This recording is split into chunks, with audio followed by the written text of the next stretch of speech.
Should we talk football? Because Kieran McKenna is expected to sign a new deal to remain as Ipswich Town manager after guiding the club to the Premier League. That's despite the 38-year-old last week being on Chelsea's shortlist of names to replace Maurizio Pochettino and also being linked with a vacancy at Brighton. Let's speak to BBC Radio Suffolk's Ipswich Town commentator Brenner Wooley. Hello.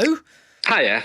Now, I believe this was supposed to be confirmed at 2:00, but we haven't had the white smoke yet. So we're not about to get a spanner in the works, are we, for the Tractor Boys?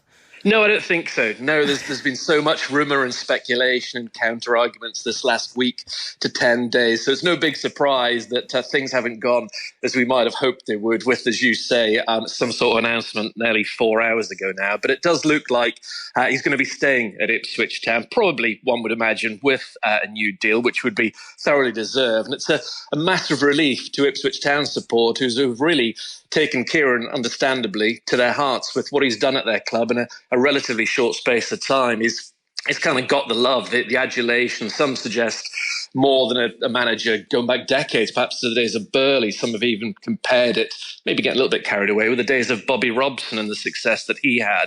But there's no doubting when the announcement comes, Town fans will be singing from the rooftops. It'll be like Christmas has come early for them. Has that sort of admiration for him changed at all in the last week? Because obviously, when you're a young manager and you've taken the club up into the Premier League, you're going to get noticed, and he was linked with sort of a big name club like Chelsea. I'm sure fans, could they kind of understand him just having a little look at what might be outside? I think they would. I don't think it's something that he's gone after. I think he's very, very happy in this part of the world with Ipswich Town, the backing he's had, the backing he's likely to have going forward. He's very settled and very grounded and very down to earth, and his time will come, hopefully, after he's had a successful season or two, absolute minimum, with Ipswich Town at the highest level. But he's got so much credit in the bank, as I say, for the way that he's handled himself, the way that his team have handled the challenges and this back-to-back promotions that the club has enjoyed under him. So, no, I don't think so. I think very, very few, a tiny percentage, will mumble and grumble and wonder whether he went looking. I don't think for 1 second he actively courted any interest from Brighton, Chelsea, potentially Manchester United. But it's just the same. In a sense, it's not ideal for the hierarchy of a football club, but ultimately, they want their players to be coveted. They want their manager to be coveted because it means they are doing a good job for them. So it kind of puts all this to bed, and it will allow the club to move forward ahead of what's a massive summer for them. I mean, Town fans understandably looking forward to the opening weekend of the Premier League season. But the short term is hugely important. And this brings a real stability when he and Mark Ashton, the CEO, are planning and bringing together a squad. They wanted this put to bed as soon as possible. And hopefully, with this announcement, whenever it comes, that will kind of be a major step in that direction. For those who don't know, just tell us a little bit about him. You'll have got to know him quite well. It's your patch, Brenner. What's he like? What is his sort of his Midas touch, if you like, that has led to these back-to-back promotions? He's a very special character. In short, he's just a very good human being who's very intelligent, very sharp. From the word go, he had a massive impact at Ipswich Town. He inherited a group of players which were really going nowhere in the third tier, and in his first full season got them promoted to the Championship, and then, as we know, they only lost 6 games in the season gone by to get them back to the Premier League after a 22-year absence. Very focused, very driven, can deal with young players, can deal with old players, has got a really attractive brand of football. He's brought about a real mental strength to them as well. There's been no signs of a soft underbelly, which Ipswich Town teams in the past have had. They've played some lovely football, but you could get at them. You couldn't with Kieran's side.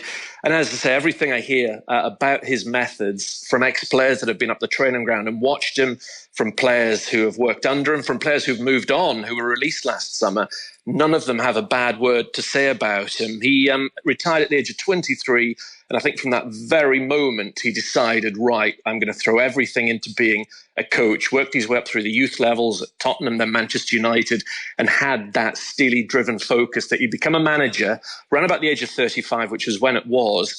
And at some point, I've said this from very early days during his tenure, he'll manage at the very highest level, I believe. I feel bad saying this sitting next to Tony, because Burnley have kind of passed Ipswich in the Hey, don't sound so cheerful, for goodness sake. In the opposite direction. I think. Well, sorry. No, I'm just going to make the point that, teams who kind of go up into the Premier League. I mean, look at a team like Brentford who've done really well to sort of stabilise there. How well placed do you think Ipswich are not to do a Burnley, if you like? We're a cautionary tale. We are. Quite possibly. Yeah, I think it's fairly rare for the three promoted to become the three relegated the following season. But it is very, very tough. It's going to be really, really difficult. They know they've got their work cut out, but hopefully they can get their recruitment spot on.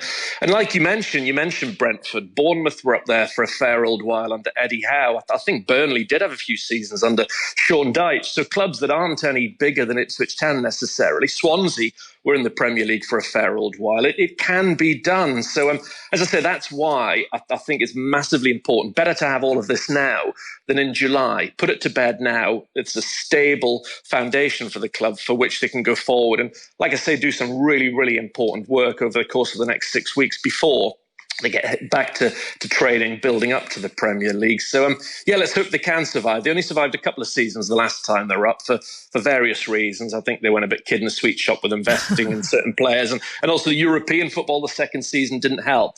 But I think sort of gradually that the club finally, after so many years of misery, seems to be in a really good place, both off the field and on it. You're just waiting, sat by the bat phone now, are you? Kind of in just refresh for it. The number of times I've pressed refresh this afternoon, just waiting for it to happen. Let's hope it really does happen now after all of this. Well, we'll be back to you if we don't get that white smoke.